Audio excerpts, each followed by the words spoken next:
the Russians are already preemptively, essentially framing every Ukrainian strike, every Ukrainian attack as those dastardly Ukrainians are once again violating the terms. They are unreasonable, as opposed to us decent, rational, normal Russians. And that's just not true, because it is normal in warfare that up until the minute that the ceasefire actually takes effect, you keep fighting. And the Russians are doing that too. I mean, they're attempting to do land grabs in southern Ukraine and Zaporizhia as well. And so really it's a mass scale psychological and media manipulation to try to paint Ukraine as the aggressor when it's actually, in fact, the Russians who are the aggressor. Now, they're also trying to do this in terms of the substance. I would note that following Vladimir Putin and Donald Trump's phone call from earlier last week, the American readouts of their conversation differed from the Russian Kremlin readouts of their conversation. The American readouts state that the Russians and the Ukrainians should engage in a ceasefire for, once they agree to it, on a moratorium of strikes of energy and infrastructure, civilian infrastructure specifically. The Russian readout simply says energy infrastructure. And then the Ukrainians, with their understanding, they said also energy and civilian infrastructure. The Russians are just saying energy infrastructure. And so one of two things are happening. It's either Putin told Trump something in the phone call and now is publicly signaling something otherwise, or there's been some miscommunication, there's been an impasse, and there's a disagreement on the terms. Suffice it to say, the Russians might be trying to say that they're justified in striking Ukrainian civilian infrastructure or other infrastructure, whereas the Ukrainians are only allowed to, they shouldn't strike either civilian or dual use or energy infrastructure. And so they're trying to pollute and muddy the waters that way too. And a lot of the ways that they're trying to apply the rules to are also just complete non sequiturs, though.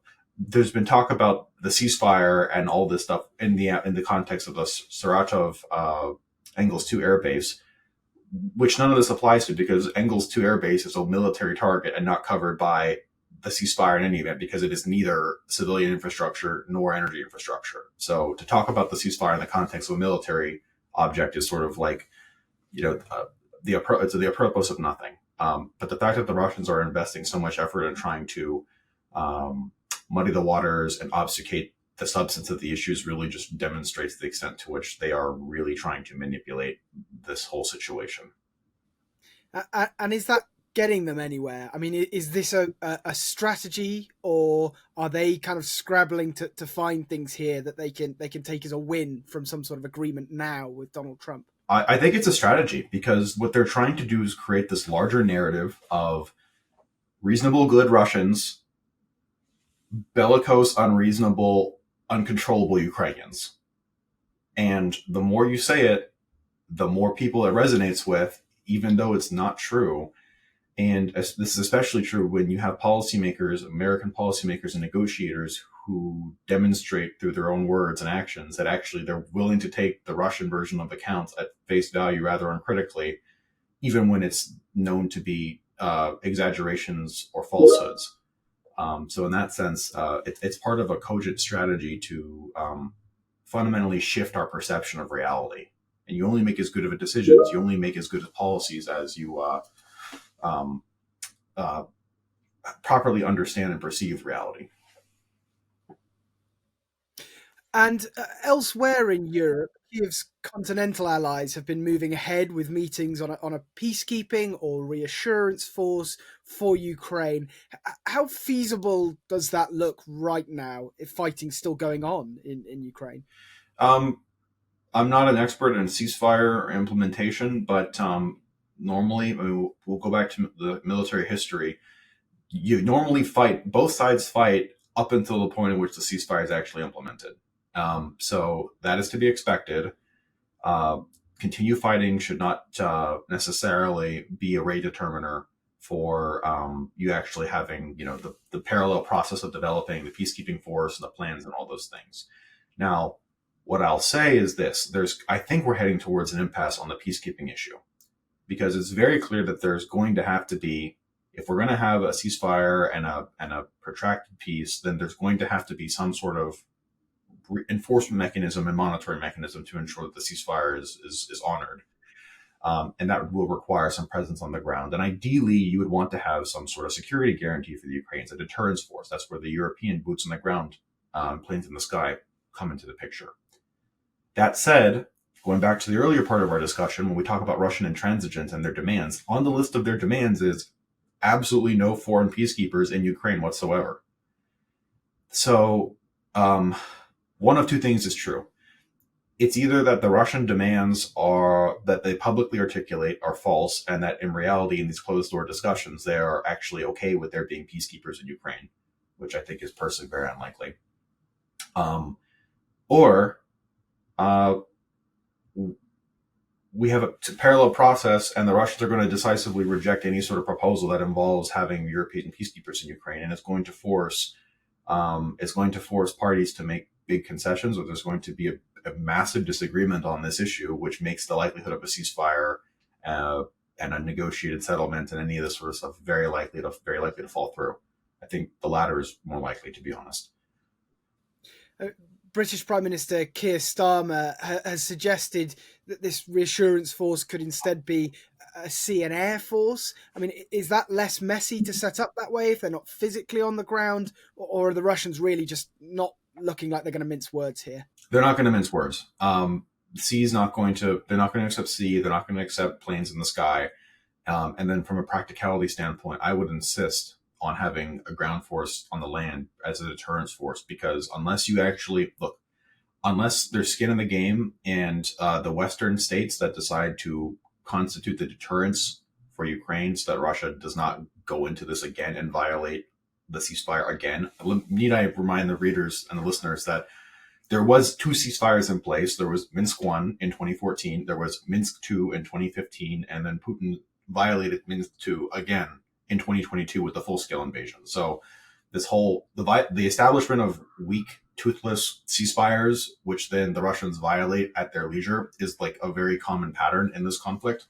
And so the lesson learned that we must not repeat, a mistake we must not repeat, is another meaningless, toothless ceasefire with no enforcement mechanism, so the Russians can simply violate it at their leisure.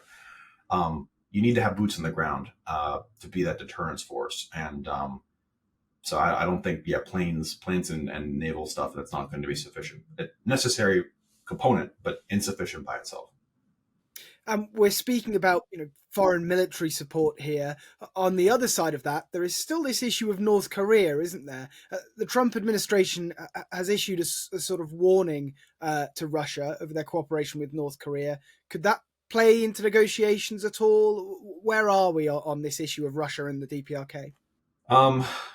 We're not tracking a whole lot of significant changes in the relationship. The DPRK sends a tremendous amount of material to the Russians.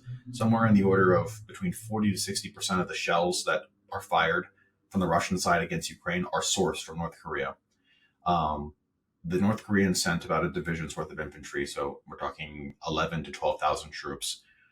That was back in fall 24. We've not tracked another additional deployment since then, though it's certainly possible. We have North Korean workers working in Russian factories to help keep the Russian war effort going and address parts of the Russian labor shortage. And of course, the North Koreans are also sending ballistic missiles and self-propelled howitzers and a variety of other heavy equipment. But the dynamics and the fundamentals of the relationship have not changed. Now, this is a good opportunity to discuss the non-starter elements of the Russian demands for the peace talks. I would note that when President Trump very cleanly and plainly went to Putin and said, we have a 30-day general unconditional ceasefire, will you accept it? Putin said no. He said the Ukrainians must not be rearmed and they must not do any mobilization and force generation during this period.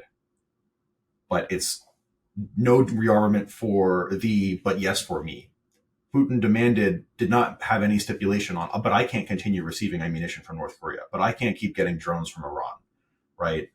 So I just feel like when we're talking about all these measures and various other things, and then looking at what the Russian demand points are, it really just shows that it's a series of Western and American and Ukrainian concessions where the Russians continue making these demands, and so far we've kind of just been lining them up. And it begs the question: at what point are we actually going to realize that, okay, we can try? You can take the horse to the water, but you can't make it drink. The Russians are really not. This is not a surprise to me because it's what we've been assessing for a long time. But we've trying to convince the policymakers that it is the Russians who are the problem, right? They want to keep doing conquest, and it is evident in their interactions with you directly. It's evident in their actions. It's evident in their statements. You've been watching Frontline for Times Radio with me, Louis Sykes. If you'd like to be the first to get exclusive content, you can sign up for membership with the link below. You can also listen to Times Radio for the latest news and analysis, or read it on thetimes.com. Thanks for watching. Goodbye.